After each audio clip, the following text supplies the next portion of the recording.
Good evening, ladies and gentlemen. You're watching the 6:30 Prime News live from Douala. Thanks for your kind attention and thanks for being a part of today's edition of Prime News on My Media Prime. My name is Genda Peldrin.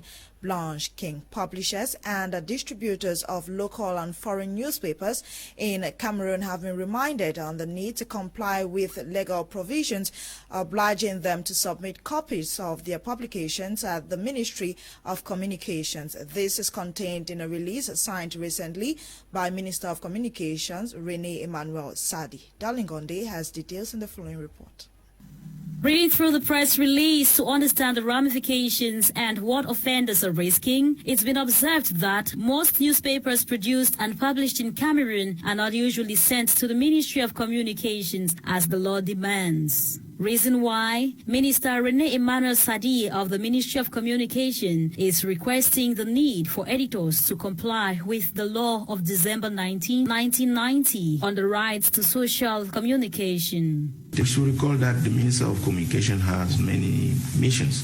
One of them is observation of media to see whether people do respect the ethics and deontology. Backed by the law, the minister invites news editors to send 2 copies of their newspapers not later than 2 hours after they are published. More than 650 that are declared, but not all of them are published every time. So we are talking of the 120 something newspaper that at least can be seen out within a month. The obligation is very much clear. Every time you publish, if it is even once a year, you have to deposit it. Meantime, a public register has been opened at the Private Media Development and Advertising Service of the Ministry of Communication, and the decision states that those who will not comply will be sanctioned accordingly. The new president of the National Communication Council, Joseph Chebonken Kalabopsi, and the team are already making their impacts felt. The new NCC boss has urged journalists to be responsible and respect the ethics of the profession. 3 journalists have been sanctioned so far, and all those who breach ethics of the profession will face similar sanctions, according to the new president. Details with Nora Kakebi. The President of the National Communications Council, Joe Chebonken Kalabopsi, with an open heart that we work in all conviviality, that we work with all honesty, that we work with a lot of integrity, because the job we have been called upon to do requires that we serve our people and make the press a real fourth estate. The President of the National Communications Council has equally vowed to clean up the media landscape by meting out sanctions to charlatans. We are not here to muzzle the press, nor are we here to sanction individuals. But that doesn't mean that people who are found guilty of violating professional ethics will not be sanctioned. The law will come down in full force on those who deviate from the realities of what this noble profession calls us to, that social responsibility which we have. 3 journalists were sanctioned with suspension ranging from 1 to 6 months. The director of RIS Radio was slammed 1 month suspension for publishing offensive information against Cabral Libi, while the director of the publication of Confidence magazine was equally suspended for 6 months alongside the magazine for bearing offensive remarks against Senator Nguchingo Silves. Finally, the director of DBS TV was given a warning note, while one of the journalists was given 1 month suspension for broadcasting unsubstantial and offensive information likely to bring disrepute to the French head of state. The NCC boss hopes that with the help of the press, they will be able to combat hate speech and sensitize the public in communicating fairly. Land disputes constitute more than 80% of court cases in Cameroon. This was disclosed by the Minister of State Property and Land Tenure, Henry Ayebe-Ayesi, during a special plenary session on land management and reforms, legal, economic, social, and political aspects at the National Assembly. Audrey Zatsa in the following report. Gestion et réforme foncière au Cameroun, aspects juridiques, économiques, sociaux et politiques, telle était la thématique de la séance plénière spéciale hier lundi 5 mars à l'Assemblée nationale. Entre autres questions adressées, la valeur du titre foncier au Cameroun, comment assainir un secteur en proie aux différents liés à l'accaparement des terres, les députés de la nation interrogeaient les autorités compétentes. C'est une minorité qui s'accapare des terres au Cameroun, minorité administrative, minorité des riches ou détenteurs de pouvoir économique. Rien n'est fait, mais alors rien pour que la situation autour du foncier s'améliore.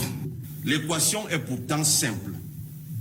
Si mon père m'a laissé, ou mon grand-père, 50 hectares de terre, pour sortir de la pauvreté, je dois et je peux exploiter ces terres.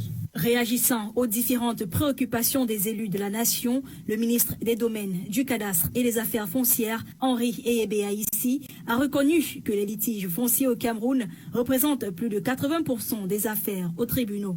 La loi prévoit que le montant maximum en ce qui concerne les terrains issus d'une détention coutumière, c'est-à-dire dans le cas des immatriculations directes, ne soit pas supérieur au prix minimum des terrains domaniaux dans la localité. Parmi les recommandations au terme de cette plénière spéciale présidée par Kombo Berry, vice-président de l'Assemblée nationale, était la réduction des coûts des procédures, l'accélération du processus de mise en œuvre de la copropriété, la digitalisation du cadastre. The Watchdog Award will on Saturday recognize some Cameroonians for their efforts or their outstanding contributions towards nation building. The organizer and publisher of the Watchdog Tribune Award says the 40 laureates were carefully selected through a free and fair process. Let's now have an excerpt from the organizer of the award. Because of the context in which all of us find ourselves in our country, Cameroon, the country faced with crisis, and then we find very few patriots, of which if all of us were booming or beaming with the spirit of patriotism, I don't think we would have been in the situation where we are. Because of people, patriotism was the problem. People never have love for country for various reasons. So we're trying to encourage those who showed love for country, patriotism. That's why you see there are very few of them. Maybe after the award, many will follow, and that will be good for the peace. Away from that, we now revisit our religious page where Pastor John Tako Ayafo and John Ayaba have been ordained pastors of the Apostolic Church in Cameroon. They were ordained recently during a significant ceremony to officially upgrade them in the presence of the national president of the Apostolic Church in Cameroon. Details with our correspondent from the Northwest region, Charles Kibwa. Two new pastors, Reverend John Tako Ayafo and Ayaba John, were Sunday, July 4th, 2021, ordained as pastors of the Apostolic Church in Cameroon. The ordination at the Apostolic Church in Cameroon was presided at by the national president of the Apostolic Church in Cameroon, the Reverend Musomai Sunday Mbonte, bringing clergies of the Apostolic Church in Cameroon together, friends, Christians, and families of the two pastors. The grace that covered the occasion was an unusual grace. To find the president of the Apostolic Church, finally, together with the vice president and the vice secretary general in one sitting, it only happens during our national convention. Reading from Joshua 1, verses 1 to 9, the vice president of the Apostolic Church in Cameroon, the Reverend Samson Fonyong, guest preacher, preaching on the theme, what will help the man to be productive and successful, said the life of somebody can only be changed to practice on what they preach that reflects the true gospel. To the national president, the Reverend Mbonte, the Lord has confirmed them after 10 years of pastoring tests into his vineyard to preach the gospel. He has signed two ordained, Reverend John Ayafo and Reverend Ayaba John, to defend the truth in the bond of peace. They will walk in defending the word of God and keeping the unity of the Spirit in the bond of peace. Where there is trouble today, we need people who can work for peace. The newly ordained pastors promised to be agents of transformation. I'm looking at raising agents of transformation and that can carry biblical gospel, healing and transforming lives into the society. By the grace of God, the assignment, what I see, the assignment is very large, and I'm believing God that He will be able to help me what I'm supposed to do. I'm trusting God to make a threefold fullness in human beings: disciple maker, eternity conscious, relevant believers. That's my mission. God helping me, I trust and make it. They are expected, wherever they move for ministration, people should see that the hand of God is in them. Still in the northwest region of the country, sons and daughters of Nsongwa in Bamenda 2 subdivision have installed committee members of the Development Association. The new members have the responsibility of working closely with state and other institutions, all to ensure the development and promotion of the village. Charles Kebwa reports once more. This is the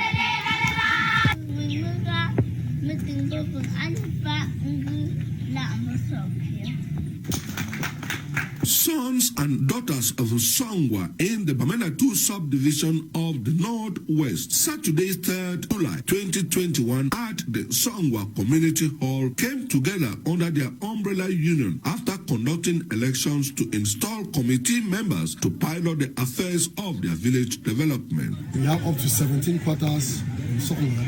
We conduct elections, the people choose their leaders. From there, we carry the result to the palace, and the palace have to do installation. Chaired by His Royal Highness, the Fon of Nsongwa, who installed the home branch of the Nsongwa Cultural and Development Community with Vitalis Fund as President, Nji Stanley, to the Directorate of the Nsongwa Community Hall, and Fongu Joseph lead the Quarterhead Committee, performing the installation rituals at Nsongwa. His Royal Highness Fon Fongwade III of Nsongwa informed the installed to know it's a challenge working for the people, and serving the people is like Swedish bitter. At one point, people will receive, at other point, they will castigate. The fund used the occasion to call on all his people of Nsongwa to move with their soldier high, because Nsongwa is a star village. We sharpen all the branches so they can come in and build up a new village. We are building up the Royal Act, which will be a contribution from every Nsongwa person, especially the elites. When the Royal Act will come out, all of us will be happy people. And so everybody should contribute in one way or the other. They should know that Nsongwa has a king, and they should work to please the king for a blessing. To the president of the Quarterhead Committee, his huge experience in life will help him execute the new task. With the desire that I should help rebuild Nsongwa administratively, developmentally, economically, I accepted the challenge, as they have accepted. Nsongwa, with 17 others, with the support of Nsos Kukul and Ndeka, the newly installed EXCO, have the task to work with the various institutions and groups, build up the village development, social, culture, and tradition. The day was graced with traditional dances. From the northwest region, we move over to the southwest region of the country. The divisional officer for Limbetu subdivision has appreciated efforts of villagers or natives of Lower Bwando village as kingmakers unanimously chose Prince Ngalengumba Bruno to be the next heir to the throne. The position has been vacant since April 6, 2021, as Komonorimbum tells us in the following report. Prince Ngalengumba Bruno is the chief designate of Lower Bwando village. He was designated over the weekend by 9 kingmakers after his elder brother and his uncle withdrew from the race. Initially, 3 persons tendered their candidacy to contest the Lower Bwando throne, which became vacant since April 6 after the demise of late Chief Michael Esuke Efwe the Seed. During the consultative talks, Prince Nabeke Ngumba decided to withdraw his candidacy in support of his junior brother, Prince Ngalengumba Bruno, leaving him to contest with his uncle Prince Esuke Efwe William. The struggle did not take long, as Prince Esuke Efwe William also decided to surrender his candidacy in favor of Prince Ngalengumba Bruno, whom he personally presented to the administrative authorities of Limbetu subdivision as the designated chief of Lower Bwando village. I feel so happy and privileged, and I also believe the reason why the kingmakers stood behind me was because of the confidence and trust they have seen in me. We have a major project that is pending, creating of a motorable road leading from Bobinde down to Upper Bwando village. That's the first project, major project in mind. Addressing villagers, the divisional officer for Limbetu subdivision, Sech Meke Albert, congratulated kingmakers for their level-headedness and for exhibiting a spirit of oneness. He called on other villages in Limbetu subdivision to emulate the example of Lower Bwando village, which for a very short time since the demise of their chief has succeeded in designating a new chief. I'm satisfied with the choice of the kingmakers because in their conscience, with their responsibilities, they have come out with a young person who is able to represent their village, who has all the capacities to be a good leader for this community. He has been working for a long time beside his grandfather, whom he is replacing today, and we think that he has learned enough in order to continue on the right track for the development of this village. The consultative talks took place under the watchful presence of Fako chiefs, who were elated with the manner in which the exercise was conducted. And also the divisional officer who gave the opportunity for us to come in as an advisory officer, and which the children did not hesitate. They did everything they could do, went down to their knees to accept our advices to them. And eventually that we have exhibited a lot of maturity in this exercise, which expose and tell the story of a Fako man. Chief Ngalengumba Bruno will have as mission to bring development to Lower Bwando village, with roads, water and electricity being the main need of the local population. Officials from Egypt and Cameroon have been meeting since yesterday here in Douala to talk on the need for the private sector to deepen their engagement in order to make the area more fluid. They opened talks on free trade in Africa and obstacles that limit development, good trade policies, and how to strengthen productive capacities. Etapa content covered this event and compiled the following. Si l'apport du secteur privé est très important dans le succès de la zone de la libre-échange en Afrique, la nécessité d'approfondir leurs engagements et leur participation active sur l'initiative s'impose. C'est ce qui était la ligne directrice numéro 1 du panel qui réunissait les officiels égyptiens, dont le service commercial, la Tiyarifa Bank, entre autres, et ceux des Camerounais, comme la SCC Cameroun, le ministre du Commerce, parmi tant d'autres personnalités. Que le Cameroun se développe, parce que le secteur privé justement est le moteur de la croissance. C'est pour ça que l'État doit accompagner le secteur privé, mettre un cadre favorable, entreprendre certaines démarches pour l'accompagner pour qu'il devienne le champion. Parce que si nous avons un secteur privé capacité de développer, Cameroun décuple rapidement. Le deuxième centre d'intérêt était focalisé sur les principaux obstacles qui freinent le développement de la ZLECAF. Si vous n'aviez pas les défis, vous n'existeriez plus. chaque jour, on a des défis, on les adresse. Le gouvernement est là pour que tout se porte bien dans ce pays, qu'on ait tout soin et que tout se porte bien. Les visas, je ne pense pas qu'on ait des problèmes de visas. Je pense que le Cameroun est l'un des pays où l'entrée sur son territoire est plus facilitée. Au regard de ces problèmes, de bonnes pratiques ont été présentées en vue d'élaborer les politiques commerciales et de renforcer les capacités productives. La mise en place concrète des investissements égypto-camerounais avec l'accompagnement du gouvernement camerounais dans tous les secteurs du développement. Les possibilités d'investissement sont énormes et davantage de partenariats sont nécessaires pour entrer dans une nouvelle phase de transformation du développement bilatéral, sachant que les économies africaines demeurent solides. De la pause déjeuner au Best Western Plus Hotel à Prométhal, en passant d'abord à la Pasta, ce forum d'Africa Development Club va se terminer ce mardi 6 juin par une visite des entreprises sur le terrain. En rappel, l'Africa Development Club est une plateforme qui réunit les communautés économiques du continent avec pour objectif la mise en relation, l'identification d'opportunités d'investissement et de partage d'expériences. Cette initiative a vu le jour depuis 2010. Let's now join Alphonse Quinn for striking events or stories from the African continent. Au Nigeria, dans le nord-ouest, précisément dans l'état de Kaduna, hommes et femmes se sont réunis au lycée de Bethel dans l'attente de nouvelles des enfants disparus. Au total, 140 enlevés par des hommes armés.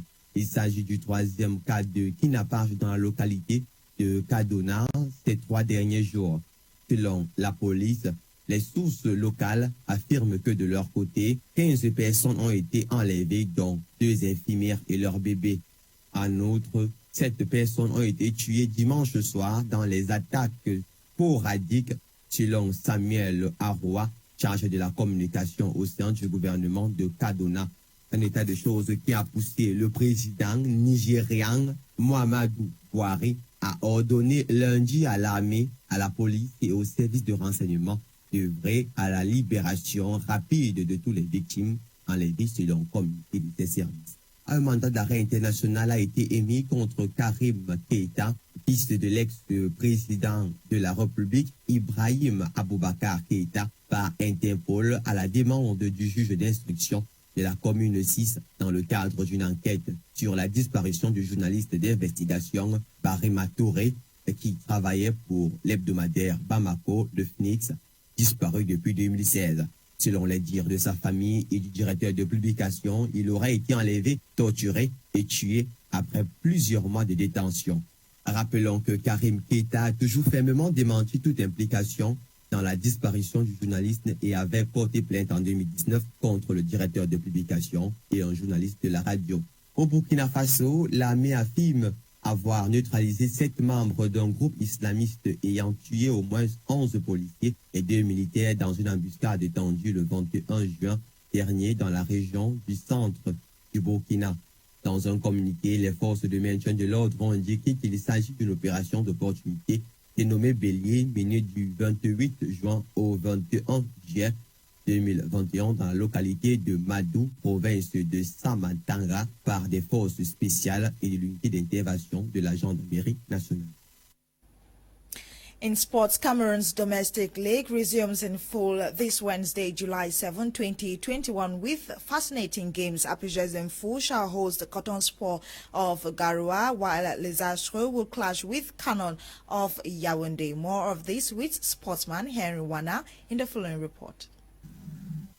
The long wait for Cameroon's domestic league to finally resume in full action is now over, after the government of Cameroon, through the Ministry of Sport and Physical Education, paid in the yearly due government subvention of 560 million francs to the clubs. The tussle for the 2020-2021 football crown continues in full swing this July 7 with fascinating games on the menu. To the defending champions, PWD Social Club of Bamenda, there is much excitement returning to the green turf owing to the stakes surrounding the clash against Yafoot Football Club. It's a game with high stakes. We know Yafoot is currently bottom of Pool A of the championship. The Abaka boys are the defending champions and are currently joined third in Pool A with 17 points, same number of points as Stade Rennais Football Club of Melon. Going into the game tomorrow, Coach David Pago and his boys know very well that they need to win and close the gap to the teams that are topping, especially to runaway leaders, Football Club of Baham. I mean, Yafutu are not coming in to just give the points to PWD because they too are conscious of the fact that they need to grab the win as quick as possible so as to escape relegation. So concerning the team news within the Abaka boys, I think all the players who started the season with the Abaka boys are going to be available for selection for the game tomorrow. Coach David Pago and his boys, they had their last training session prior to the game this Wednesday, this Tuesday morning at 7:30 a.m. at the Big Mancon Catholic School fee. Pages don't fall against Kotosporo and against Canon of are the two games considered the top matches of Pool B. In the day 10 fixtures, Union Sportive of Douala will have to wait a little longer till Thursday, July 8th to wrestle with Fetch Football Club to complete the scheduled games of day 10 in their pool.